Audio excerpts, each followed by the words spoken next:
Mas não existe nenhum eclipse semelhante ao testemunhado na superfície terrestre.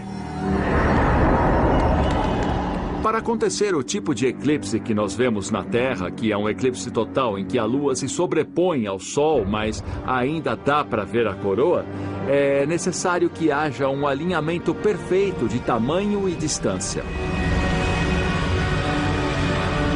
É uma soma de coincidências de proporções cósmicas.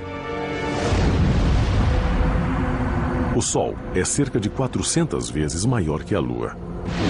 Por sua vez, o Sol está 400 vezes mais distante da Terra que a Lua, o que significa que o Sol e a Lua parecem ter exatamente o mesmo tamanho quando vistos no céu. E esse tamanho é essencial para o eclipse.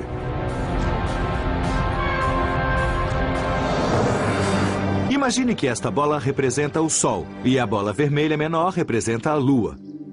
Para se ter um eclipse total, elas têm que estar alinhadas entre si e com a Terra.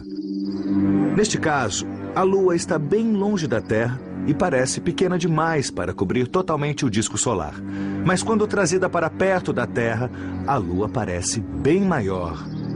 Até que ela fica bem perto da Terra e cobre totalmente o disco solar. Este é o perfeito eclipse solar total.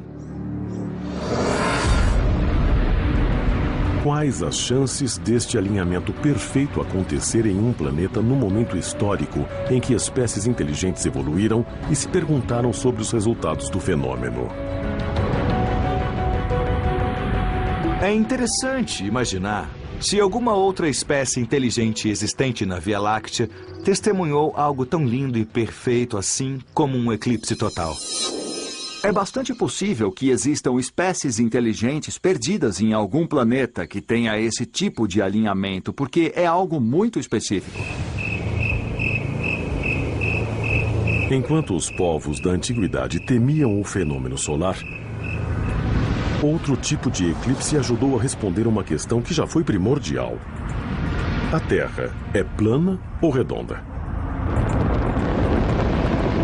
O mistério foi resolvido quando a Terra e a Lua iniciaram uma troca de papéis cósmica. O resultado foi um eclipse lunar. Observando a sombra da Terra passando pela Lua, os povos antigos conseguiram notar que a sombra era curva. Dessa forma, eles deduziram que se a sombra era curva, a Terra em si também devia ser esférica. A curvatura se sobressai quando apenas uma parte da sombra da Terra passa pela Lua. Mas quando a Lua é completamente encoberta pela Terra, acontece um eclipse lunar total. O eclipse lunar acontece quando a Lua passa dentro da sombra projetada pela Terra. Ela fica completamente dentro da sombra da Terra. E todo mundo que estiver neste lado da Terra consegue ver o eclipse total da Lua. Grande parte da população pode ver o eclipse lunar, mas só uma pequena parte tem a chance de ver um eclipse solar. O eclipse lunar também ajudou os cientistas a aprenderem sobre a difusão da luz. Em um eclipse total, a Lua se torna amarelo avermelhado. E apesar de estar sob a sombra da Terra, um pouco de luz do Sol se espalha pela atmosfera. A luz que atravessa grande extensão da atmosfera se torna vermelha, exatamente como quando o Sol está no horizonte. A luz atravessa a densa camada atmosférica e cria um amanhecer ou entardecer avermelhado.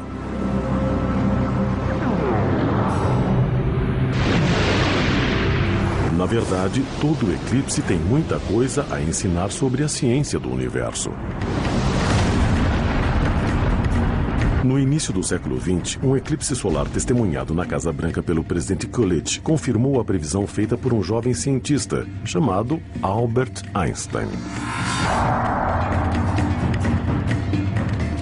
Em 1919, o astrônomo Arthur Eddington se posicionou para acompanhar o eclipse solar e testou a teoria geral da relatividade de Einstein. Em 1915, Einstein publicou a teoria de que a gravidade faz o espaço curvar, e a luz das estrelas também inclinariam segundo esta curva.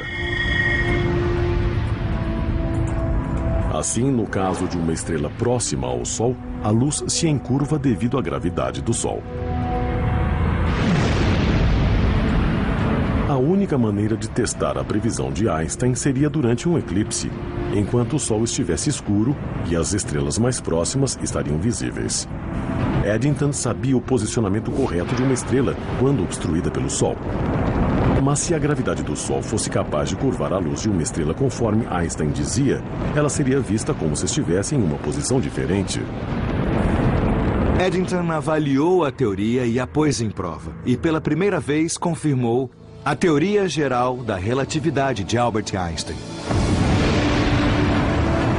Mas o maior benefício científico desse eclipse é a imagem da coroa solar que ele nos dá, que de outra maneira se torna invisível ao olho humano.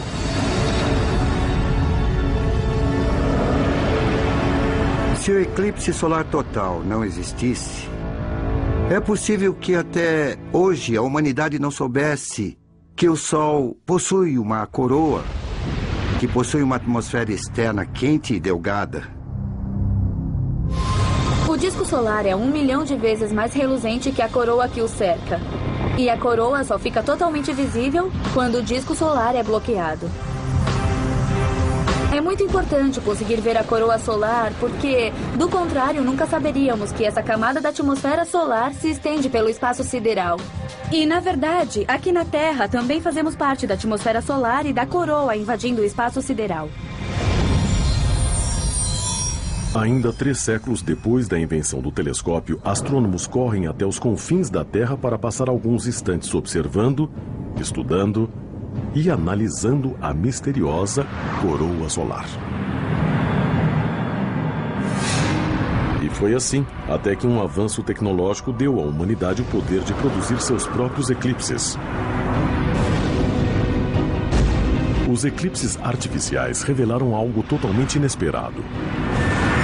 Erupções espaciais que, na verdade, eram imensas explosões no sistema solar.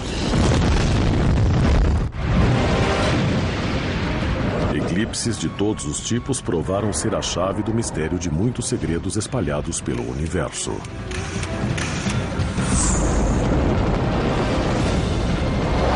Eles nos mostram planetas orbitando estrelas distantes e tempestades solares apresentando à Terra perigos maiores que os imaginados. A ameaça solar está escondida na coroa, visível na Terra somente durante um eclipse total. Tal fenômeno acontece a cada 16 meses em média, em pontos espalhados por todo o planeta. Mas não o bastante para monitorar e prever um desastre fatal. Já no espaço, os satélites enviam imagens do Sol a cada minuto.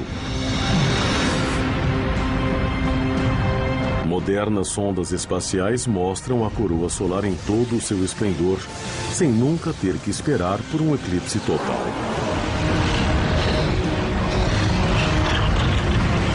O segredo é uma tecnologia que reproduz um eclipse artificial. Digamos que eu queira olhar para o Sol e ele está bem perto de mim. O Sol é super reluzente, espalha luz pelo céu inteiro, tanto que não se consegue ver nada ao redor. Mas, se você usar esse aparelho chamado oclusor, igual ao de um oftalmologista, é possível bloquear o Sol, acabar com o brilho e ver como é ao redor do Sol. Dá para fazer o mesmo com uma estrela, usando um aparelho parecido e adaptado chamado coronógrafo, que é usado para estudar a coroa do Sol e o ambiente no qual as estrelas estão.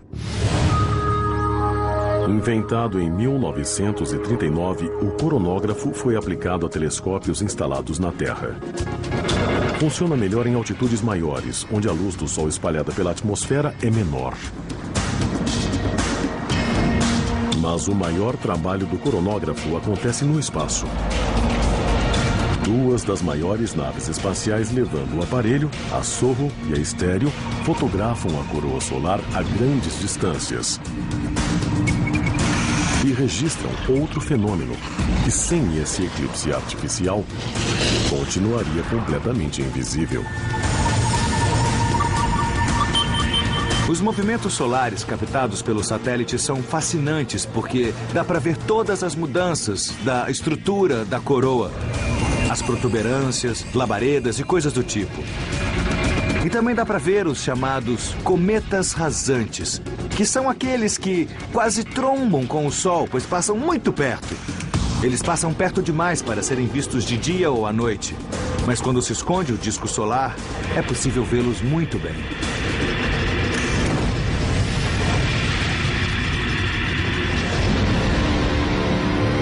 Em 1971, um satélite da NASA, equipado com um coronógrafo, registrou estas imagens de um fenômeno desconhecido até então.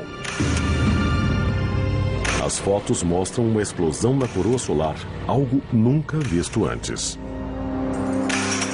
Em 1971, com a ajuda de um coronógrafo em um satélite, descobriu-se que o Sol sofre a chamada ejeção de massa coronal, que é uma explosão muitíssimo poderosa, equivalente a bilhões de bombas atômicas, que ejeta partículas solares carregadas e em alta velocidade. Quando lançadas rumo à Terra, as partículas solares geram a magnífica aurora boreal, geralmente vista próximo aos polos. Mas também podem danificar satélites e redes de comunicação e de energia. A ejeção de massa coronal, ou EMC, acontece na coroa solar e está ligada às explosões ocorridas na superfície do Sol. Atualmente, são as maiores explosões conhecidas no sistema solar e equivalem a quase 1 bilhão de bombas de hidrogênio.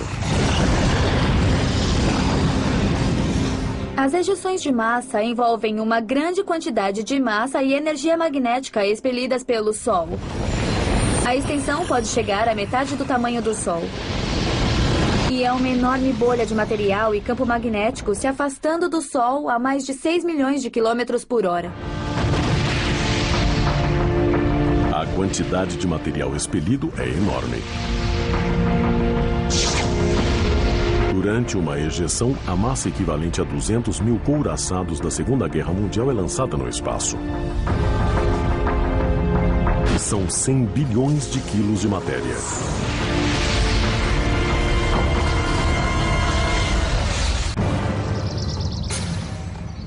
Outubro de 2003. Uma poderosa sequência de ejeções explode na coroa solar. Uma das mais intensas de que se tem lembrança, ela gerou a aurora boreal vista até o sul da Flórida.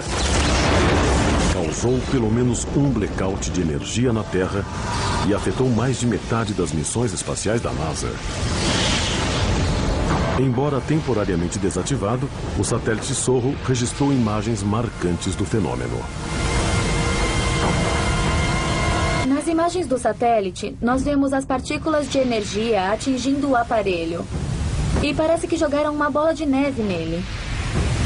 Dá pra ver nitidamente as partículas atingindo o satélite.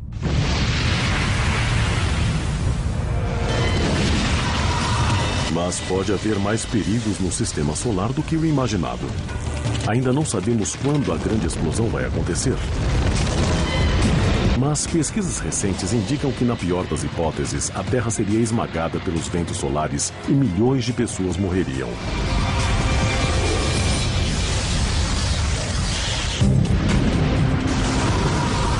Nas profundezas da galáxia, quando luas ou planetas cruzam o caminho das estrelas, o resultado é um espetáculo revelador e quase sempre inspirador: o eclipse.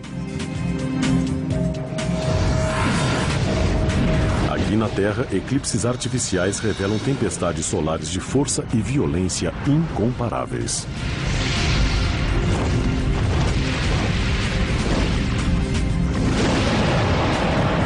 É imprescindível observar as ejeções de massa coronal.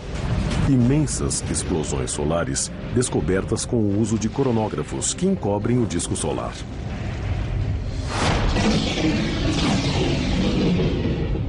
O grande perigo vem quando o ciclo das manchas solares atinge seu auge a cada 11 anos.